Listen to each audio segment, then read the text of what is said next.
Hello friends, welcome to our YouTube channel Digitech Talk। दोस्तों आज के इस वीडियो में हम देखेंगे कि कैसे हम अपने विंडोज कंप्यूटर में क्लीन बूट को परफॉर्म कर सकते हैं। लेकिन उससे पहले हम लोग जानेंगे कि क्लीन बूट है क्या। तो इसके लिए सिंपली चलते हैं हम अपने ब्राउजर पे और यहाँ पे गूगल ओपन कर लेते हैं।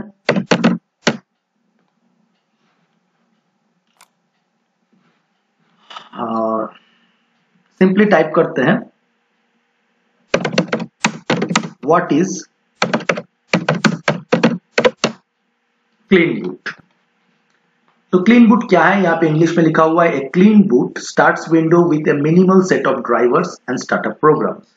यानी कि क्लीन बूट एक ऐसी कंडीशन है जैसे में विंडोज को हम लोग मिनिमम सेट ऑफ ड्राइवर्स के साथ और स्टार्टअप प्रोग्राम के साथ लोड करवाते हैं so that you can determine whether a background program is interfering with your game or another program। इससे पता चलता है कि अगर कभी कोई एक प्रोग्राम आपके कंप्यूटर में मौजूद दूसरे गेम या प्रोग्राम के साथ कॉन्फ्लिक्ट कर रहा है या एक दूसरे के साथ इंटरफेयर कर रहा है, तो ऐसे कंडीशन में हम ट्रबल शूट करने के लिए या फिर आप कह सकते हैं कि इस प्रॉब्लम का डायग्नोसिस करने के लिए क्लीन बूट करवाते हैं, जहां पे हम लोग मिनिमम ड्राइवर्स के साथ एवं मिनिमम स्टार्टअप प्रोग्राम के साथ इसे लोड करवाते हैं। तो इसे सुनने के बाद कुछ हद तक आपको सेफ मोड का याद आ रहा है, लेकिन मैं बता दूं कि सेफ मोड और क्लीन बूट में थोड़ा सा अंतर होता है।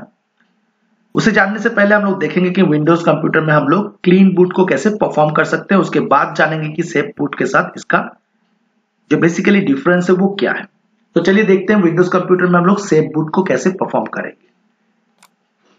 तो इसे करने के लिए सिंपली आप अपने कीबोर्ड से विंडोज बटन और आर बटन को एक साथ प्रेस करिए, तो आपके सामने यहाँ पे सिंपली रन बॉक्स ओपन हो जाएगा। यहाँ पे आपको टाइप करना है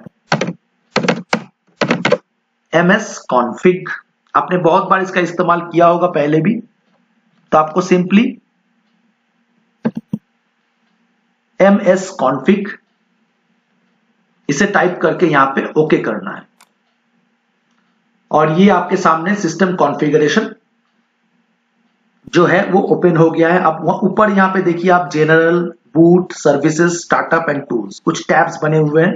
आपको सबसे पहले यहाँ पे क्या करना है, सर्विसेज टैब्स के ऊपर जाना है। यहाँ पे देखिए सर्विसेज टैब्स में यहाँ पे जितने भी सारे सर्विसेज हैं वो आपका लिस्ट हो रखा होगा। यहाँ पे कुछ सर्विसेज जो है वो माइक्रोसॉफ्ट के खुद के सर्विसेज है और कुछ थर्ड पार्टी सर्विसेज है। तो पहले हम लोग क्या करेंगे, इन सर्विसेज का जो लिस्ट है वहां से जितने भी माइक्रोसॉफ्ट के सर्विसेज है उसे हाइड कर देंगे। तो इसके लिए यहाँ पे नीचे एक ऑप्शन देखिए, हाइड ऑल माइक्रोसॉफ्ट सर्विसेज। हम लोग किसी तरह का माइक्रोसॉफ्ट सर्विसेज के साथ छेड़छाड़ नहीं करेंगे। तो इसके साइड में जो बॉक्स है उस पर आप एक बार क्लिक करिए और देखिए मैंने इस बॉक्स के अंदर एक चेक बॉक्स पे मैंने चेक कर दिया। इससे क्या हुआ, इस लिस्ट से जितने भी माइक्रोसॉफ्ट सर्विसेज है वो हट चुका है। हाइड ऑल माइक्रोसॉफ्ट सर्विसेज के बगल में जो चेक बॉक्स है उसने हमें चेक कर दिया है। अब यहाँ पे बाकी जितने सर्विसेज में है वहां पे आपको डिसेबल ऑल कर देना है। ये सारे सर्विसेज अब डिसेबल हो गया है जो कि बेसिकली थर्ड पार्टी सर्विसेज था। अब आपको यहाँ पे अप्लाई नहीं करना है। इसके बाद आपको स्टार्टअप पे जाना है और यहाँ पे ओपन टास्क मैनेजर। अब थोड़ा सा स्क्रीन को मैं जूम आउट करता हूं। अब यहाँ पे टास्क मैनेजर ओपन हो गया है और ये बस आपको नोटिस करना है कि टास्क मैनेजर में स्टार्टअप टैब जो है वो सिलेक्ट है। अब यहाँ पे कुछ ऐसे एप्लीकेशंस है या आप कह सकते हैं स्टार्टअप प्रोग्राम्स है जो आपके कंप्यूटर बूट होने के दौरान लोड हो जाता है अपने आप। तो इन लिस्ट में आपको देख लेना है कौन से प्रोग्राम्स जो है बहुत एसेंशियल है। मेरे केस में अगर मैं यहाँ पे बात करूं टास्क मैनेजर का, ये जो स्टार्टअप प्रोग्राम है, यहाँ पे दो ही ऐसे प्रोग्राम है। एक तो ये विंडोज सिक्योरिटी नोटिफिकेशन और दूसरा ये जो है ऑडियो ड्राइवर है। तो मैं इन दोनों टास्क मैनेजर में स्टार्टअप प्रोग्राम को मैं एनेबल रहने दूंगा और बाकी जितने भी स्टार्टअप प्रोग्राम्स है सबको मैंने डिसेबल कर देना है। तो एक एक करके आप प्रोग्राम्स को सेट करते जाइए स्टार्टअप में और नीचे डिसेबल, ये डिसेबल हो गया है। नेक्स्ट दो जो प्रोग्राम्स है स्टार्टअप वो मैं एनेबल रहने दूंगा। आपके केस में जो बहुत ही एसेंशियल प्रोग्राम है उसे एनेबल रहने दें और बाकी सब एक एक करके आप सिलेक्ट करते जाए और डिसेबल करते जाए।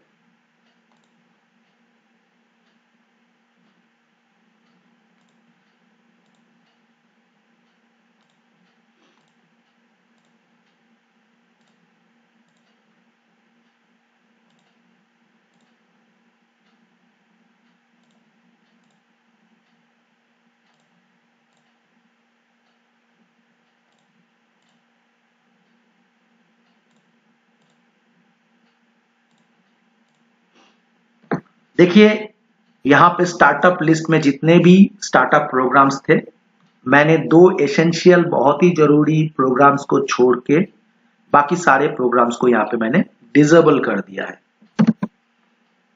आपको भी इस तरह से करना है, सारे स्टार्टअप प्रोग्राम्स को आपको डिसेबल कर देना है। ये जब हो जाए तो आप यहाँ पे क्रॉस कर दीजिए और इन सारे सेटिंग्स को अप्लाई करके ओके कर दीजिए। जैसे ही आप ओके करेंगे 2 ऑप्शंस आपके सामने आएगा, रिस्टार्ट, एग्जिट विदाउट रिस्टार्ट। ऐसे करने के बाद जब आप एक बार क्लीन बूट करना चाहें तो आपको जरूर रिस्टार्ट बटन पे क्लिक करना है। आपको कंप्यूटर को ऐसे करने के बाद रिस्टार्ट बटन पे क्लिक करना है। क्योंकि मैं यहाँ पे वीडियो रिकॉर्डिंग कर रहा हूं तो सिंपली मैं यहाँ पे एग्जिट विदाउट रिस्टार्ट करता हूं। जैसे ही आपका कंप्यूटर रिस्टार्ट हो जाएगा तो ये जो प्रोसेस है ये एक क्लीन बूट प्रोसेस है। अब बेसिकली इस प्रोसेस का जरूरत हमें क्यों पड़ता है?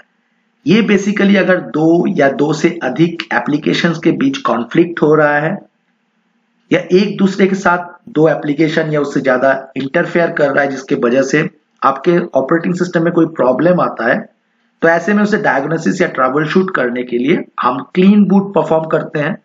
और क्लीन बूट के बाद हम लोग फिर से जब वो बूट हो जाए तो इस तरह से हम लोग MS कॉन्फ़िग में जाके अब 1 बाय 1 हम लोग सर्विसेज को, माइक्रोसॉफ्ट सर्विसेज छोड़ के बाकी सर्विसेज को एनेबल करते जाएंगे और स्टार्टअप प्रोग्राम में भी हम लोग एनेबल करते जाएंगे और ट्रबल शूट करने की कोशिश करेंगे कि किस पर्टिकुलर प्रोग्राम के वजह से बाकी प्रोग्राम्स में कॉन्फ्लिक्ट हो रहा है या पीसी में प्रॉब्लम हो रहा है। तो ये बेसिकली ट्रबल शूट के लिए यूज किया जाता है। पहले तो एक क्लीन बूट को परफॉर्म किया जाता है, उसके बाद 1 बाय 1 प्रोग्राम्स को फिर से एनेबल करके चेक किया जाता है कि पर्टिकुलर कौन सा प्रोग्राम जो है वो पीसी में प्रॉब्लम क्रिएट कर रहा है। अब बेसिकली क्लीन बूट के साथ हम लोग देखेंगे कि सेफ मोड का डिफरेंस क्या होता है। तो हम लोग सिंपली फिर से ब्राउजर ओपन करेंगे और यहाँ पे गूगल ओपन करेंगे। अब यहाँ पे टाइप करेंगे clean boot versus safe mode. तो देखिए clean boot versus safe mode में यहाँ पे बेसिकली बताया ये जा रहा है, जब हम लोग क्लीन बूट करते हैं तो हम लोग क्या करते हैं, थर्ड पार्टी जितने भी एड ऑन्स है जैसे सर्विसेज है या स्टार्टअप जितने भी प्रोग्राम्स है थर्ड पार्टी, उसको हम लोग डिसेबल करते हैं। तो ये यूजर के हाथ में होता है क्लीन बूट के दौरान कि वो पर्टिकुलर कौन से स्टार्टअप प्रोग्राम या सर्विसेज को एनेबल करना चाहे या डिसेबल करना चाहे। तो इस चीज को जो है यूजर खुद से कर सकता है या यूजर के पास पर्टिकुलर वो परमिशन होता है कि वो क्लीन बूट के दौरान कौन से प्रोग्राम या सर्विसेज को एनेबल करना चाहे, कौन से प्रोग्राम को वो डिसेबल करना चाहे। सेफ मोड भी बेसिकली यही होता है जिसमें बेसिक ऑपरेटिंग सिस्टम कंपोनेंट छोड़ के बाकी सारे ड्राइवर्स और सर्विसेज जो है वो डिसेबल होते हैं। लेकिन यहाँ पे यूजर का कोई हाथ नहीं होता है, ये प्री डिफाइंड होता है और पर्टिकुलर उन्हीं ड्राइवर्स और सर्विसेज के साथ कंप्यूटर लोड होता है सेफ मोड में। तो बेसिकली यूजर क्लीन बूट को खुद से परफॉर्म कर सकता है और यहाँ पे उसके पास चॉइस होता है कि वो कौन से प्रोग्राम को ऑन रखना चाहे और कौन से प्रोग्राम को ऑफ। लेकिन सेफ मोड जो है ये प्री डिफाइंड होता है, इसमें यूजर का कोई हाथ नहीं होता है, यानी कि सेफ मोड के दौरान वो मॉडिफिकेशन नहीं कर सकता है कि कौन से प्रोग्राम को स्टार्टअप के दौरान लोड करवाया जाए या नहीं करवाया जाए। वो प्री डिफाइंड होता है और वो प्री डिफाइंड ड्राइवर्स के साथ ही सेफ मोड लोड होता है। तो बेसिकली यही दोनों में डिफरेंस है। और क्लीन बूट को हम लोग, जो आप कह सकते हैं कि आपके ऑपरेटिंग सिस्टम में अगर कोई प्रॉब्लम आ रहा है एप्लीकेशन कॉन्फ्लिक्ट की वजह से, तो उसे डायग्नोसिस करने के लिए और सॉल्व करने के लिए हम लोग बेसिकली क्लीन बूट परफॉर्म करते हैं। तो इसे क्लोज कर देते हैं। तो बेसिकली यही था आज का वीडियो, जिसमें हम लोग जानेंगे क्लीन बूट क्या होता है और क्लीन बूट कैसे परफॉर्म किया जाता है और बेसिकली सेफ मोड के साथ इसका डिफरेंस क्या है। तो अगर आपको ये वीडियो अच्छा लगा तो वीडियो को एक लाइक करिए, नीचे कमेंट बॉक्स में कमेंट लिखिए, फ्रेंड्स और फैमिली के साथ ये वीडियो को शेयर करिए। चैनल को सब्सक्राइब नहीं किया है तो चैनल को सब्सक्राइब करके ऑल नोटिफिकेशन पे क्लिक कर दीजिए। आज के लिए बस दोस्तों इतना ही, फिर मिलेंगे एक नए वीडियो में, तब तक के लिए बाय, टेक केयर।